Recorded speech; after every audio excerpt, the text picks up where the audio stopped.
Obrigado, doutora Denise. Desejo a todos uma ótima noite, que Jesus esteja entre nós. Nós vamos, nesses breves minutos, vamos contar uma história, que é a história dessa obra, Tratado dos Evangelhos. E eu vou solicitar para que a Marisley, minha esposa, inicie essa história, até porque a introdução do livro foi feita por ela. Ela fez a introdução que resume os 12 capítulos da obra. E é um caso bem pitoresco. Numa dessas madrugadas, 3h30 da manhã, eu abri meu e-mail e tinha lá um e-mail do Divaldo Franco. Emídio, recebi o seu livro. Já estou lendo. Gostei muito da apresentação da sua esposa. Abrace-a. Eu falei, nossa, acorda ou não acorda? Cheguei perto da cama, a mulher estava no 3º céu, ou 7º céu. Falei, não vou acordar. Voltei, vi o e-mail e falei, tem que acordar. Aí vai, não vai, falei, Marisley, você precisa ver o que o Divaldo falou da sua apresentação. A mulher deu um pulo, quando eu vi, já estava lá no computador lendo o e-mail do Divaldo. Porque a apresentação dela ficou tão linda, que eu digo assim, leve a apresentação da Marisley e o livro de brinde, né? Então, eu gostaria que ela iniciasse e depois a gente prossegue aqui contando a história desse livro.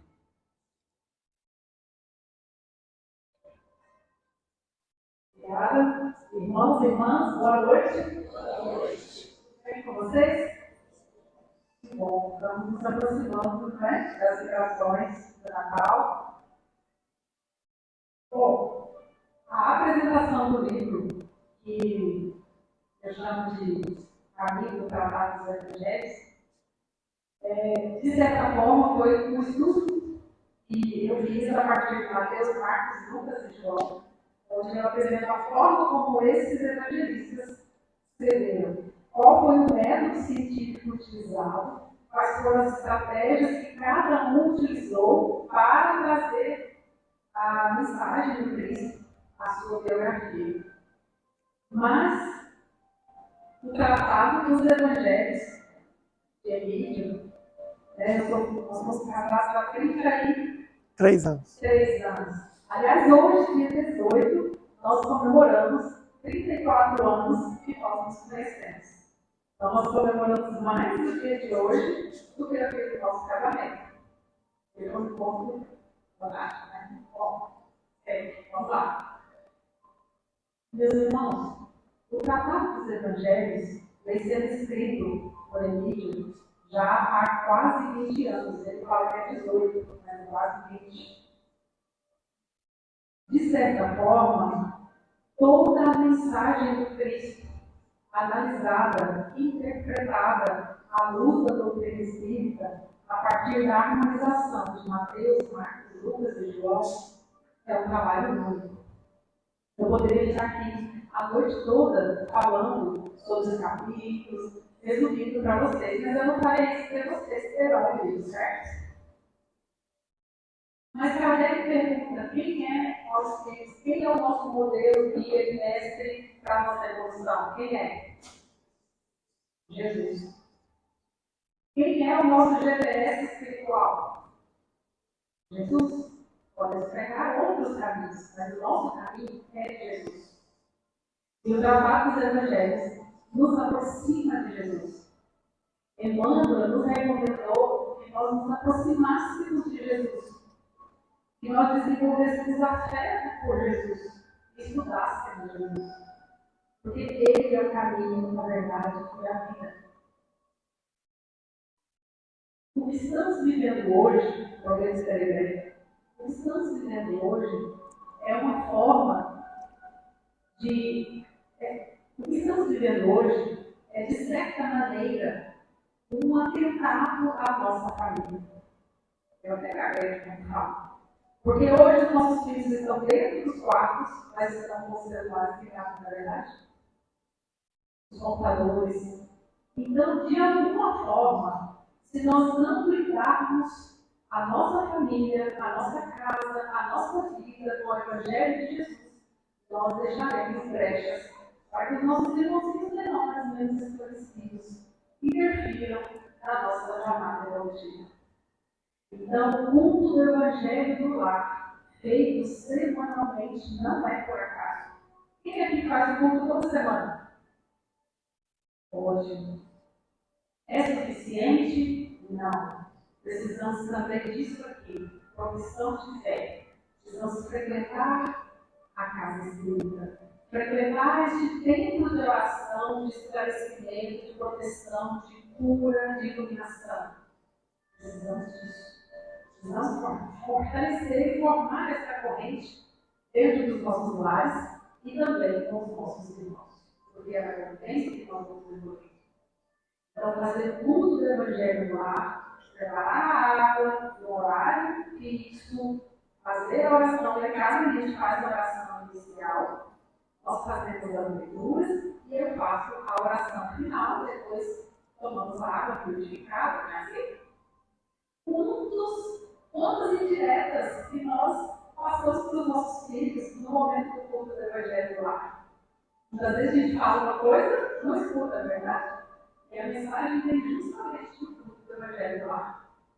Quantas vezes trancados, aprovados, comentados pela rotina intempestiva da semana, no momento do culto nosso, é sempre aos domingos, às 8 horas da noite, 8 horas da noite, tudo precisa estar bem, tudo precisa estar em paz, tudo precisa estar calmo, porque é a noite do mundo. Então, eu recomendo mesmo que o culto do Evangelho lá, que vocês acrescentem, vocês já têm os filhos, vocês usam, na verdade, acrescentem o tratado dos Evangelhos. E ele foi feito de tal forma que a cada semana é possível ler uma página, às vezes uma página e meia, na verdade. Então, imaginem, todos nós, por 275 agulhas, né? São 275 itens, aproximadamente, imaginem. 275 semanas, todos nós sintonizados com Cristo, sintonizados com Jesus. Meus queridos, é apenas papel e tinta, é só um livro. O que torna essa obra grandiosa é a faixa com que as pessoas que a lei entram, a faixa com que essas pessoas são capazes de entrar no momento que estão lendo ou estudando a vida de Jesus. E contextualizar, explicar à luz da doutrina espírita, fica muito mais fácil, porque amplia o nosso entendimento a respeito das verdades espirituais. Então, eu creio que seja um excelente presente de Natal para si, para a sua família e até para os familiares que vocês quiserem estar presentes. Agora eu vou falar com o palestrante porque colocou o microfone, né? E muita paz, que Jesus abençoe todos vocês. Muito obrigada. Obrigado. Meus irmãos, esse livro nasceu em 1997. A primeira parte dele foi publicada no ano 2000, com o Livro dos Evangelhos, que os irmãos já conhecem.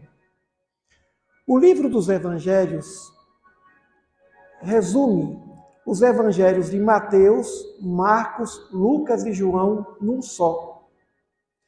Porque quando nós estudamos os evangelhos, nós lemos separadamente Mateus, depois Marcos, depois Lucas e depois João. E nós pensamos o quê? Há episódios repetidos. Ou seja, o que foi lido naquele episódio em Mateus se repete em Marcos, muitas vezes se repete em Lucas e até em João. Então o que nós fizemos? Reunimos os quatro, como se um único evangelista tivesse escrito, com as referências. Esse foi o primeiro trabalho. que levamos 3 anos para fazer. Muito bem. Depois começamos a interpretar os episódios. Aí levou mais tempo, cerca de 18 anos, publicando toda semana, aos domingos, no Jornal Diário da Manhã, o episódio. Com isso, eu fui aprendendo a escrever o livro.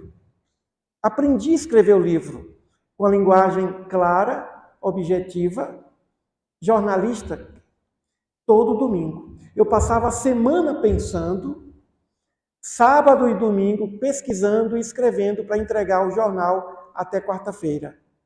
O jornal publicava no domingo seguinte. Isso ao longo de 18 anos. Então foi um trabalho de reflexão, um trabalho de meditação a respeito dos evangelhos. Mas também nós lemos outras obras, algumas obras a respeito de Jesus.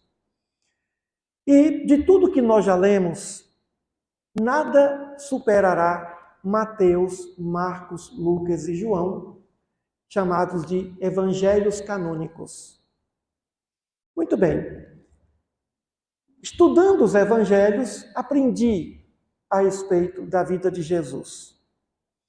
E nós devemos muito a muitos teólogos escritores, especialmente Allan Kardec e Carlos Torres Pastorino, que tem uma obra excelente intitulada Sabedoria dos Evangelhos, ou Sabedoria do Evangelho.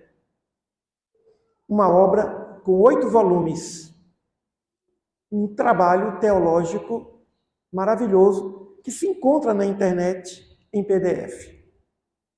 Muito bem. Então, fizemos a obra e a obra ficou pronta em 2019. De lá para cá, somente revisões de obras. Trabalho de revisão, 4 revisoras. Tiramos todos os gerúndios pensando em divulgar a obra para Portugal. Em Portugal não se usa gerúndio. E aí a obra ficou pronta. Mas o que aconteceu com o autor durante esse processo?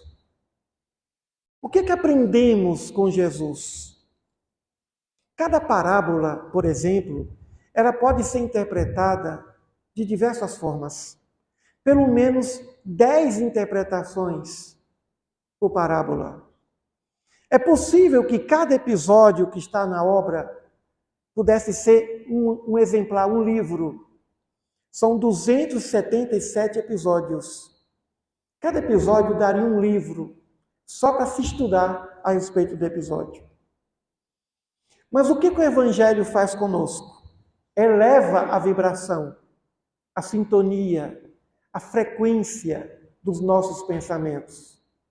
A mente treinada em pensar como Jesus pensou, em agir ou querer agir como Jesus agiu, faz com que ela fique mais lúcida.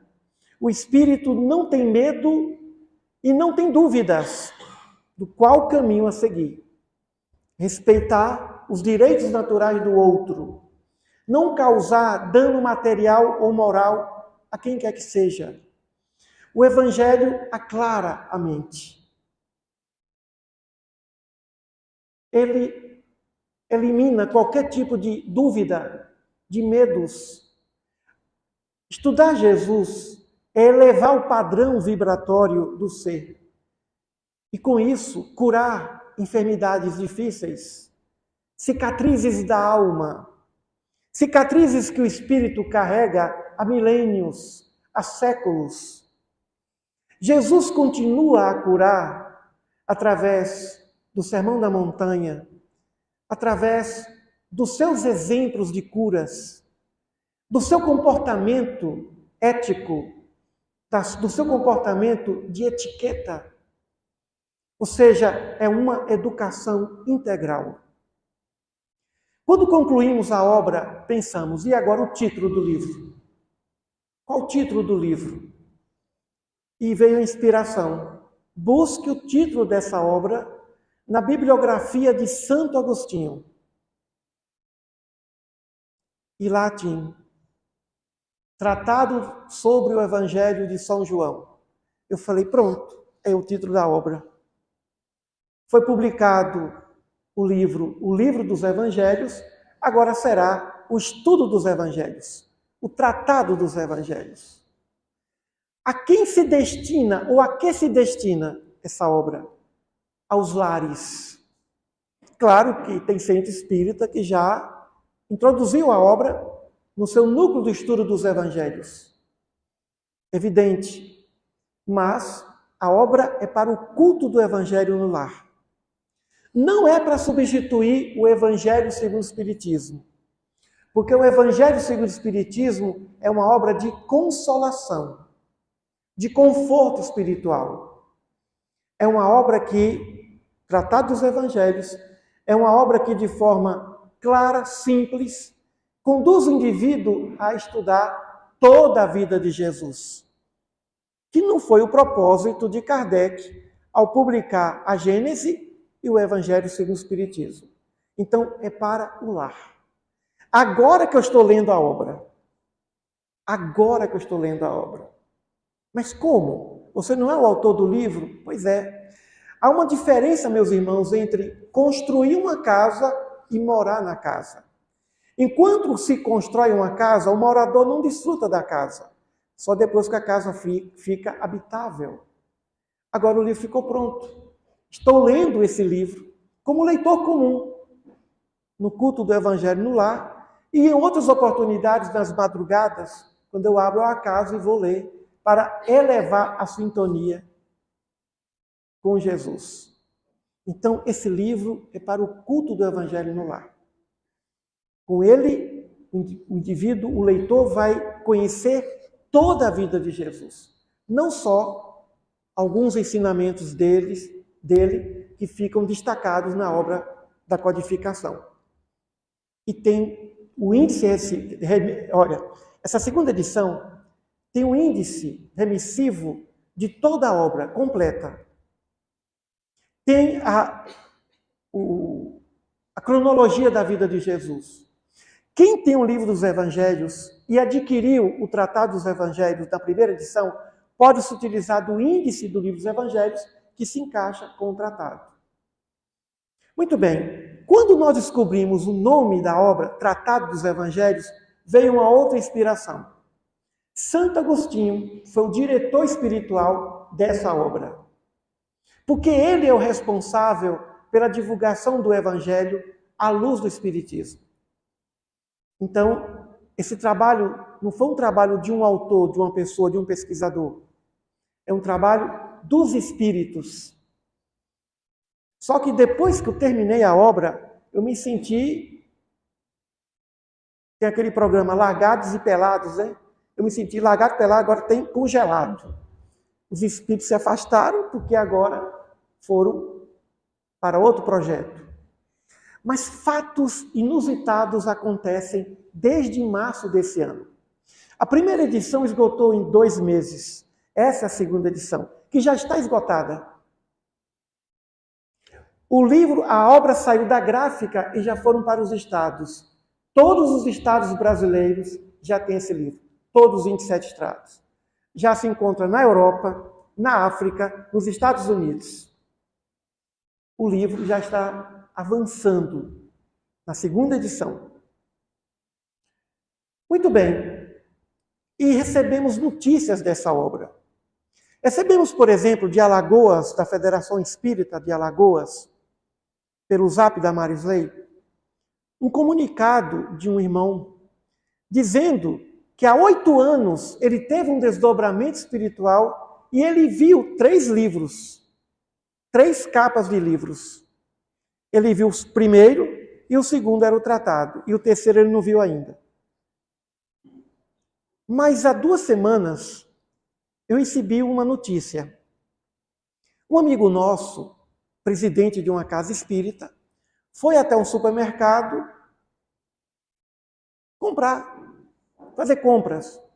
E pegou uma caixa e colocou as compras na caixa. E levou para casa. E a esposa falou, olha aí, olha, veja o que está escrito na caixa. 12 volumes do Tratado dos Evangelhos.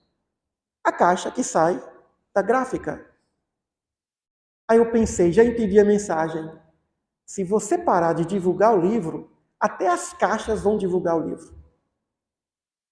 Parafraseando Jesus. Se meus discípulos pararem, até as pedras falarão. Então eu parei de escrever. Estava preparando uma outra obra, estudando Atos dos Apóstolos. Então nós temos aí 1 ano que eu parei de escrever, só para cuidar da divulgação desse trabalho, do Tratado dos Evangelhos. Então, meus irmãos, é um presente de Deus.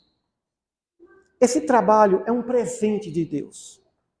Para mim, para a família, para a doutrina espírita, para a literatura espírita e para Jesus. Porque essa obra é única no mundo. Não há uma obra evangélica, católica, cristã, que num único volume estude os 4 evangelhos. Não existe. É a primeira, e espero que outras surjam. É a primeira. As editoras que se propuseram publicar a obra queriam dividi-la em 4 volumes. Mas 4 volumes não chega até o lar. Mas um único volume chega até o lar, porque esse é o objetivo do trabalho. Muitos casos chegam até nós. Um amigo nosso adquiriu a obra e encaminhou para uma senhora do interior de Goiás que passava por uma depressão e havia programado o seu suicídio. Estava organizando a vida para se matar. E esse livro caiu na mão dela. Ela abriu ao acaso e caiu na crucificação de Jesus. Ela leu todo o capítulo. E ela disse para esse meu amigo de Anápolis, à medida que eu ia vendo o sofrimento de Jesus, eu ia me desarmando e desistindo de desistir da própria vida. Que bom! Eu pensei, se essa obra não fizer mais nada, só por esse fato já valeu a sua existência. Então, o mérito é do Evangelho. O mérito é da doutrina espírita que nos oferece ferramentas para entender Jesus, compreender seus ensinamentos, compreender suas atitudes, seus exemplos. Esse é o objetivo do Evangelho. Fazer com que o espírito se renove, se eleve, vença o seu maior obstáculo, que é o medo, que vem da ignorância e que vem do egoísmo. Santo Agostinho dizia que se o homem soubesse o quanto é bom fazer o bem, seria homem de bem por egoísmo. Jesus vem atualizado. O Tratado dos Evangelhos atualiza o Evangelho, o estudo. Por quê? Porque aborda o aspecto científico, filosófico e religioso do Evangelho. É como se, estudando o Evangelho, nós percebemos a precisão matemática de Jesus. Se nós estudarmos o Evangelho à luz da matemática, vamos enxergá-lo de um modo, à luz da física, de outro modo, à luz da química, de outro modo, à luz da área da saúde, ciências da saúde, de outro modo. É impressionante a precisão dos ensinos de Jesus. É impressionante. Eu vou dar aqui um exemplo. Jesus, segundo os apóstolos, curou 3 enfermos que estavam considerados mortos. 3 ressurreições. Uma ressurreição da filha única, uma criança, filha de Jairo. A segunda, de um rapaz, filho de uma viúva da cidade de Naim. E a terceira ressurreição, a cura de Lázaro, homem, já um homem. Ela foi curada dentro de casa, o rapaz a caminho do cemitério e Lázaro já no sepulcro. 3. Jesus se utilizava do número 3 para ministrar lições profundas. Parábola do semeador, parábola do filho pródigo, Ou seja, parábola do bom samaritano, ele se utilizava do 3. 3 ressurreições. Vejamos a precisão. No primeiro momento, ele foi convidado a ir até a casa de Jairo visitar a menina. E ele disse, a menina não morreu. Entrou até o seu aposento, o corpo estava lá. A criança estava lá. Ele se aproximou, tocou na criança e disse, criança, acorda. Talitá cumê, acorda. Imediatamente a criança se levantou. E Jesus pediu para que lhe desse alimentos, porque ela estava fragilizada devido a tanto tempo sem se alimentar. Primeira ressurreição. Ele disse, acorda. Segunda, ele foi até uma cidade denominada Naim.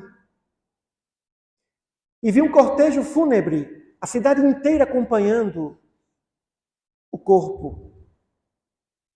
A viúva era uma mulher muito querida, provavelmente, em toda a cidade. Jesus parou, olhou para aquele corpo estendido, olhou para a mulher como se pedisse permissão e disse, rapaz, levanta. E o rapaz se levantou para o espanto da cidade. Imaginemos, meus irmãos, o que aconteceu. A caminho do cemitério, o rapaz considerado morto. Segunda ressurreição. A terceira. Lázaro adoeceu. Jesus recebeu um comunicado de Marta e Maria para visitar Lázaro, para curá-lo. Lázaro, Marta e Maria moravam em Betânia, na Judéia, filhos de Simão. E Jesus chegou tarde. Quando chegou até Betânia, elas disseram, Senhor, agora é tarde e Lázaro morreu. Há 3 dias já foi sepultado. Ele disse, Lázaro não morreu. Onde ele foi sepultado? E levaram até o túmulo. Aí ele pediu que abrisse o túmulo. Uma espécie de roda de pedra. E ele não entrou no túmulo, mas falou em alta voz, Lázaro, vem para fora. E saiu envolto em faixas o homem. Primeiro momento, na casa. Segundo momento, a caminho. Terceiro momento, já estava sepultado. O que significa isso? Que sequência, que lógica? Quando ele dizia, ou quando ele diz, acorda, ele está falando a respeito dos nossos pensamentos. A ressurreição pelos pensamentos. Deixando o pensamento perturbador e substituindo por outro pensamento, por outra sintonia, por outra frequência elevada, que fortalece o espírito, que alimenta a alma, que cura toda sorte de enfermidade. Acorda. Para de pensar dessa forma. Acorda. Para de pensar somente em si. Para de ter medo. Para de pensar no passado ou no futuro. Se concentre no hoje, aqui e agora. Para de reclamar. Para de sofrer. Acorda. Segundo momento. Levanta, rapaz. Ali simboliza as atitudes, nossas ações. Estava a caminho, movimento. Levanta diante de uma queda. Levanta diante de uma derrota, de um objeto, ou de um objetivo, ou de um ideal ainda não conseguido. Persista. Jesus nos ensina o poder da persistência.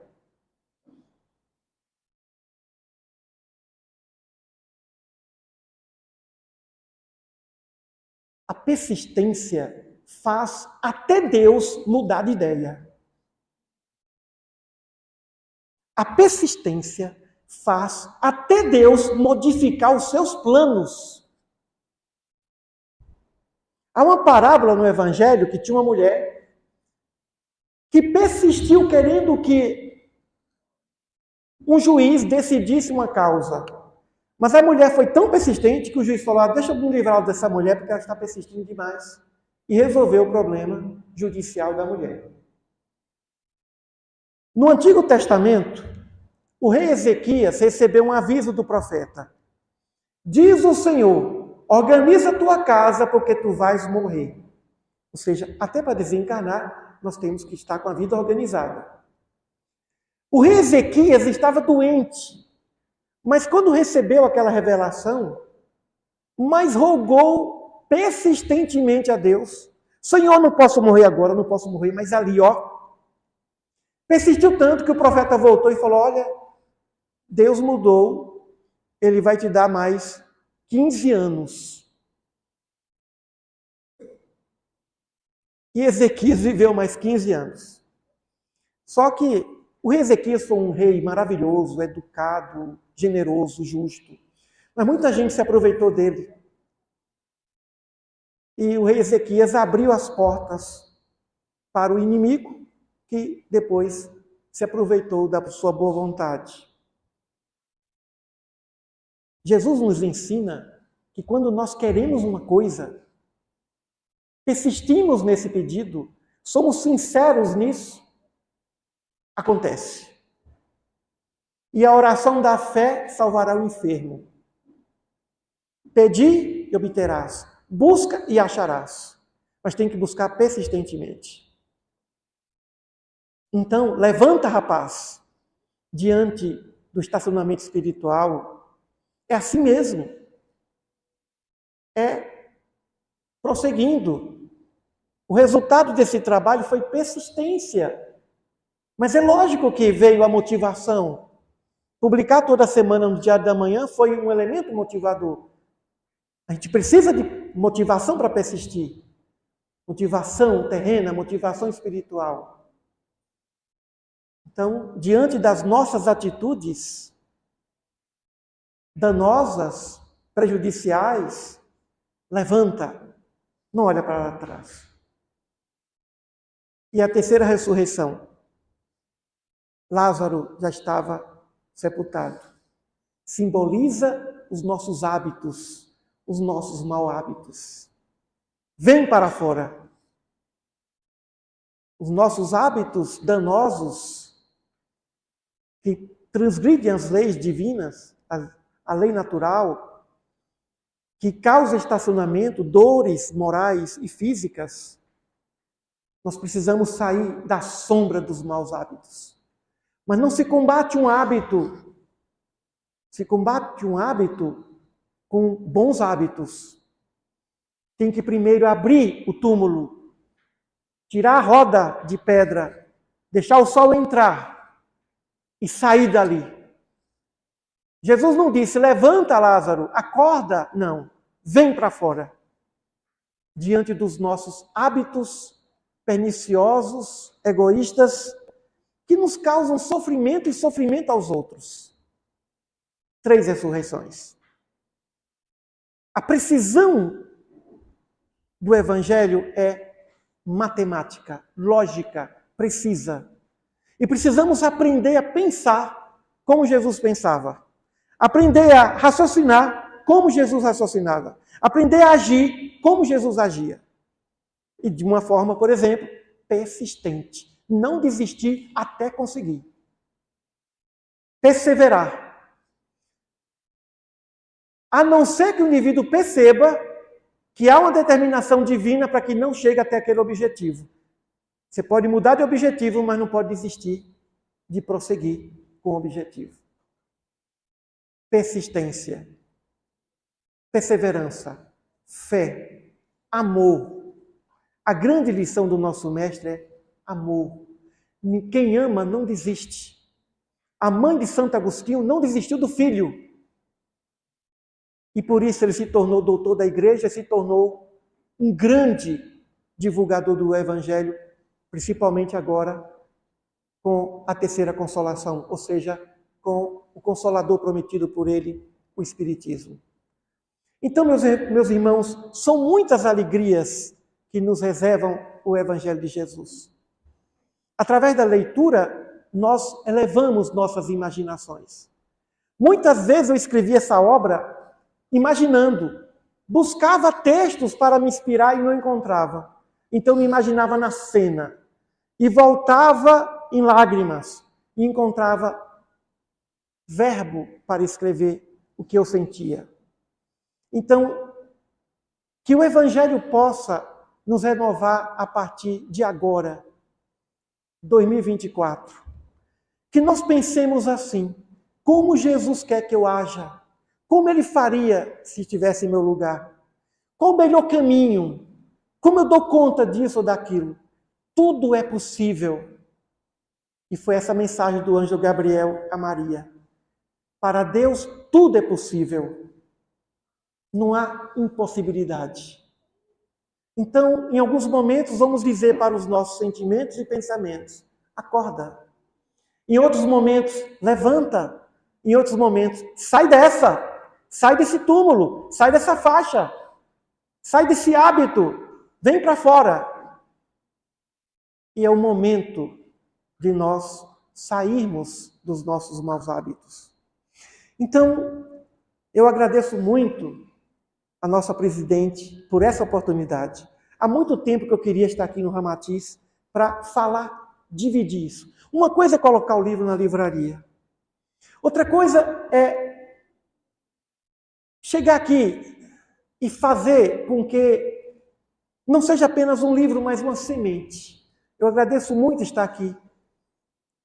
Durante alguns anos, eu estive aqui nessa casa e eu não queria deixar de estar marcando presença aqui, porque essa casa é uma casa que cura, que renova, que faz nós acordarmos os nossos pensamentos, que renova os nossos pensamentos e sentimentos. Os 300 trabalhadores que aqui são discípulos de Jesus, a serviço do Mestre. E quem ainda não encontrou o seu lugar aqui, é só falar com a presidente, porque tem muito serviço, né, presidente? Tem muita coisa aqui para fazer. Então, eu agradeço a todos essa oportunidade. E é o melhor presente de Natal que você pode dar a alguém. É essa obra, o Tratado dos Evangelhos. É uma obra bonita. É tão bonita que tem gente que pensa que é peça de decoração, sabia? Vê a obra, vem cá, isso aqui é peça de decoração ou é livro? Não é livro mesmo, pode, né? E vocês vão pegar uma edição, segunda edição, quase perfeita. Quase perfeita. São muitos agradecimentos para que essa obra pudesse chegar até aqui. Eu chego até a pensar que é injusto ter meu nome aqui. Não é uma obra apenas de uma pessoa, de muitas mãos, de muitos pensadores. Então, muita paz a todos e vamos à nossa reflexão, ao nosso passe. Muito obrigado.